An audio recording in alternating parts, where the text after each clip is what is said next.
ब्रेस्तारा सकाळीं 7 सप्टेंबराक कर्नाटकाच्या एका खासगी बशीक गोंयांत आक्षे हायवेर अपघात जालो.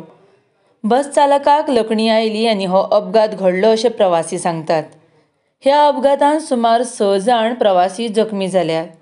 दुखापत जाल्ल्या प्रवाशांक उपचारा खातीर बांबोळेच्या गोमेको हॉस्पिटलांत दाखल केल्यात. KA01 AJ 2462 कर्नाटकाची बस बंगळुरूच्यान गोंयांत येताली तेन्ना आक्षे हो अपघात घडलो. अचानक बस परतली. प्रवासी भिले. एकामेकाच्या आदारान प्रवासी बशी भायर आयले. तशेंच रस्त्यान येवपी वचपी लोकांनी कांय प्रवाशांक गाडयेंतल्यान भायर काडले. RDX गोवा खातीर आक्षेच्यान प्रसाद नायक.